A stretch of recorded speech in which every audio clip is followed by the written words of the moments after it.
What is up, guys? Welcome back to the channel. So right here we have this Widebody 350Z that we ended up doing a wrap and installing the Widebody on a while ago, and now we have it back to install big brake kit because we got the small single or two piston calipers, and then right here we have the brand new used Akebonos that are gonna be going on this car.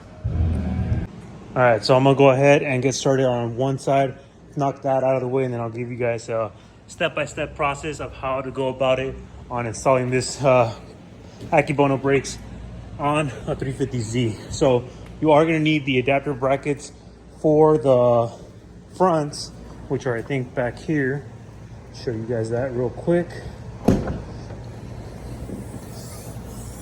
So those are these brackets right here. So adapter brackets, they send you out the bolts with washers for both sides, and then the rears bolt right up, but we had to trim the rear dust shield because the rotors are a lot bigger on these brakes than the current ones that it has on. So rotors are bigger. I'll show you guys a comparison at the end. You are going to need stainless steel brake lines. Luckily this kit actually came with them, so we don't have to worry about that. And you're going to need the banjo bolts as well. So I'll leave a link in the description. You can get that whole kit from Z1 Motorsports or Concept Z. So, but for now, let's get started. Knock out one side and I'll show you guys the other side.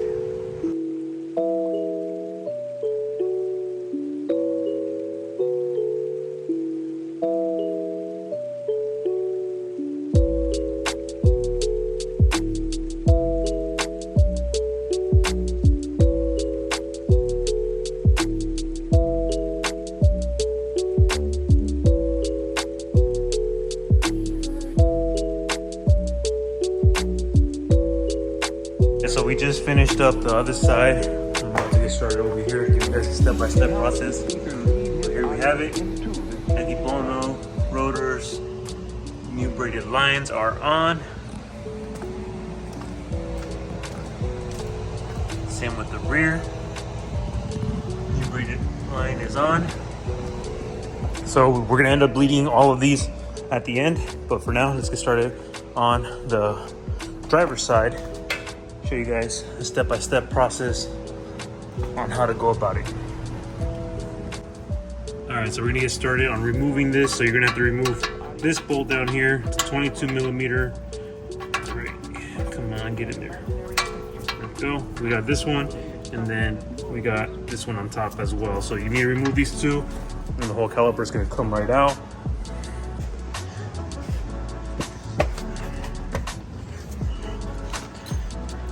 You're gonna need something to hold the caliper up. Normally I use this hook thing that I found a while back. So I've been using it all the time now. So I just hook it up to the arm on top and I just grab it onto the caliper wherever I can once I take it off. So I'm gonna hold, so this holds itself up right there, and you don't have to put too much tension on the brake lines because you don't want these to rip and have brake fluid squirting everywhere. So it's really corrosive, so careful. Don't let it touch your paint or anything like that.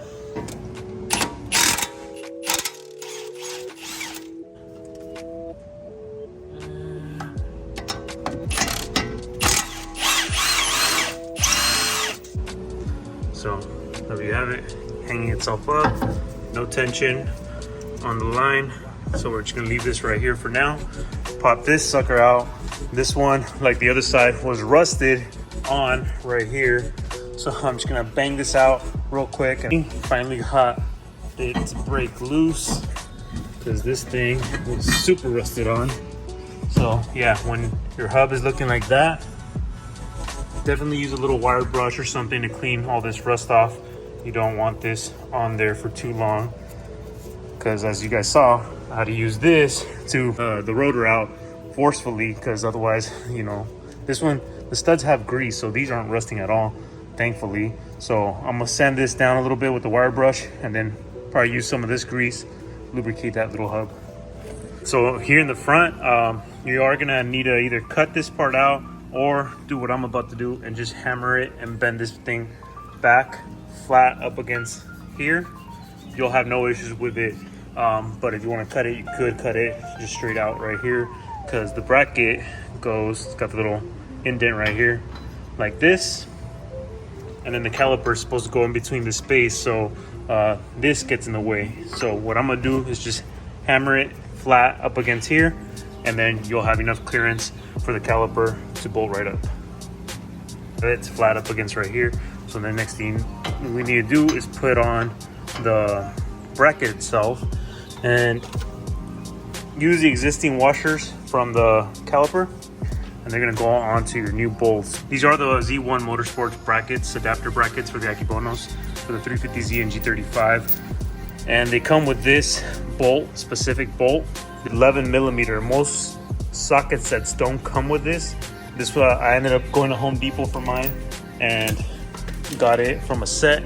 So it's an 11 millimeter Husky, and of course it's on a torque wrench because they need to be torqued down to OEM spec.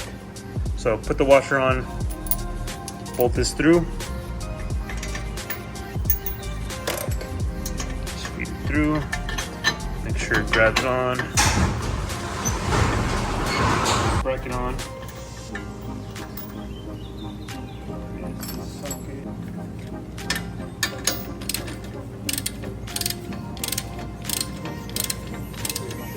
Tight all the way before I actually torque them down.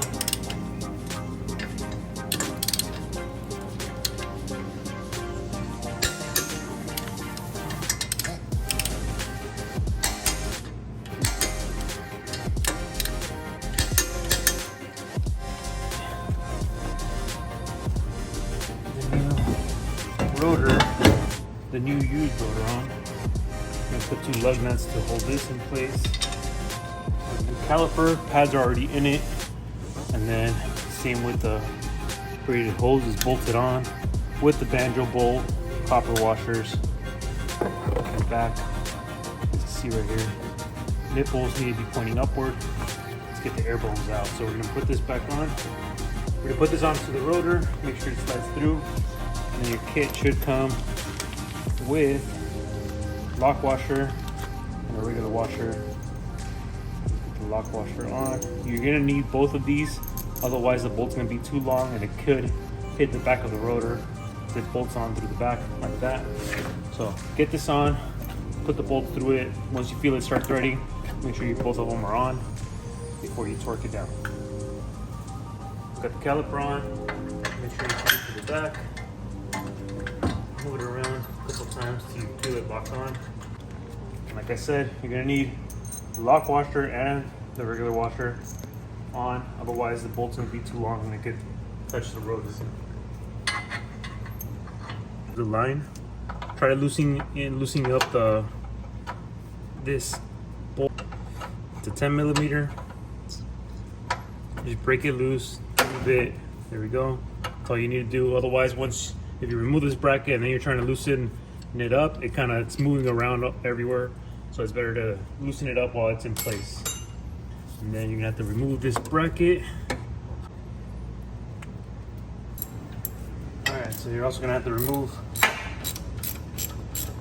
these 12 millimeter bolts that are holding the existing brake line. All right, so you don't really need this bracket, so you could just take it off completely. Get that out of the way. Undo this, and then the back. Finish undoing the hard line with the clip out, and then this whole assembly will be loose. Make sure you have something. I'm using this box to catch all the brake fluid.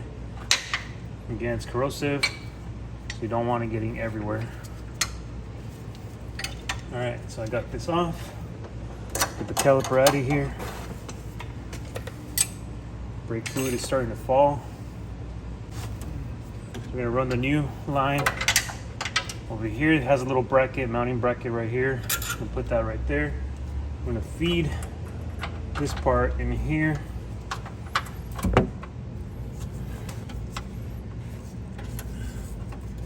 And then we're gonna start threading it in. Again, brake fluid's gonna be falling everywhere, so careful with that.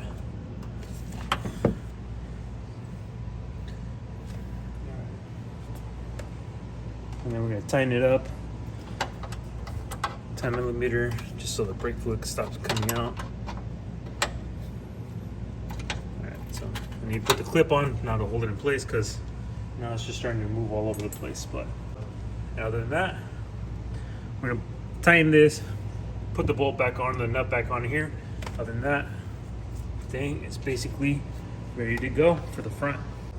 And now we can move on to the rears. All right, so now we're here at the rear, where we're gonna be removing this one, putting in the new caliper, new rotor. As you guys can see, we do have a dust shield. This one, as you guys can see, is already bent in right there. But this little flap, this little edge, is what needs to be cut off, and then the rest of it could be just pushed back, and then you'll make room for the new rotor. So caliper is being held up by 19 millimeters, unlike the front, which are 22. So again, loosen this up. I already did that. Take the bracket out, so you can remove the existing hard line or the existing rubber line. And then caliper, I normally take it out, put it right here. I always wait once everything's set up to swap it out, because otherwise you're just gonna have brake fluid dropping everywhere. So I try to avoid all that. Again, box going right under. Whenever I remove that, make sure the caliper's not in the way, because again, brake fluid, corrosive. So I'm gonna get the caliper out of the way, get the rotor off, and then I'll show you guys how to trim this real quick on a time lapse. Normally for these back ones, it's harder to get a ratchet back here. At least the top one you should be able to. Bottom one makes it a little bit harder. So I use a wrench. Usually when you're first taking it off, it's really tight. So I use a mallet, hold it with one hand, hit it with the other, and then it comes loose. So we need to trim this outer lip, and then just to make room for the caliper, because the caliper bolts right up, you don't have to modify any of the brackets. But as you guys can see, dust shield hitting right there, and dust shield hitting down below. So we need to cut this corner edge off, and then this edge off as well.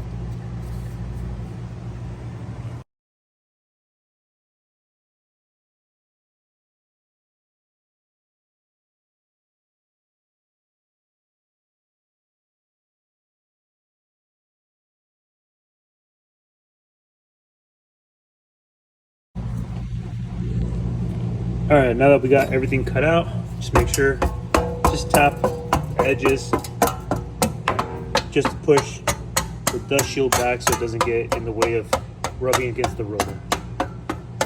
So just do that, put the rotor on, give it a few spins, make sure you don't hear any grinding noises, and you'll be good to go.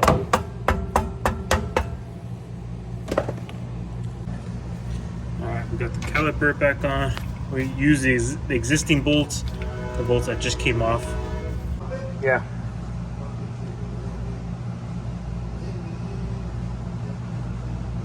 So you want to keep pumping it so you see no more air, and it's just solid line, like how you see right now. Pump it like 2 more times just to be safe. Holding. Yep. Tighten it back up. You don't want to over tighten it and strip it, because then that's going to be really bad. Yeah, definitely no bueno. So there you have it.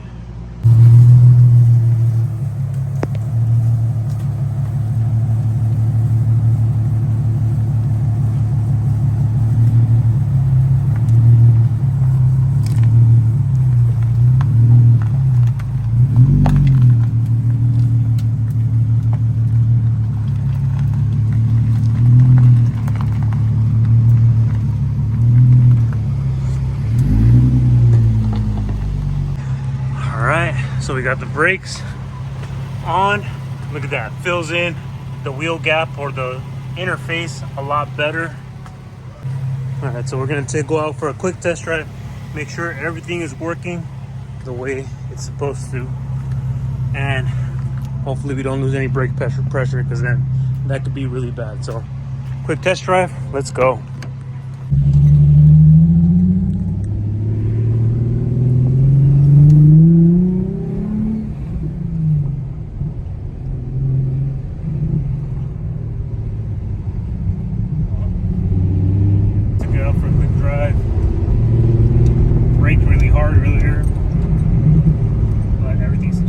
perfectly. Car stops on a dime.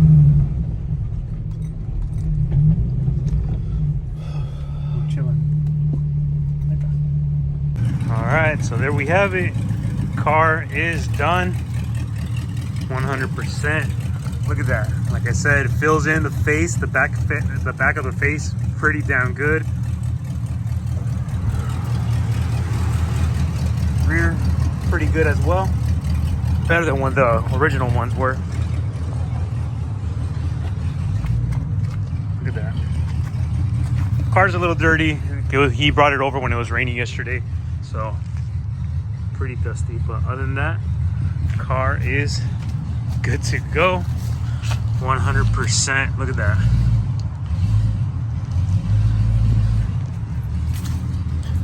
Later on, this car will be coming back to get air suspension put on. We are going to be doing a wire tuck on this HR engine, so you guys will see that in a separate video later on. But we're going to be doing polished engine bay and all that stuff.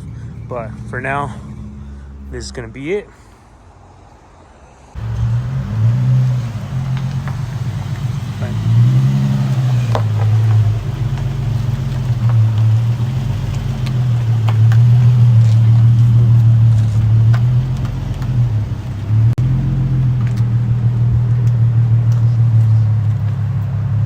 I hope you guys enjoyed today's video and found this video informative if you guys are trying to do an Akebono big brake swap on your 350Z. But again, thank you guys for always supporting the channel. Don't forget to like, comment, and subscribe. And I'll see you guys in the next one.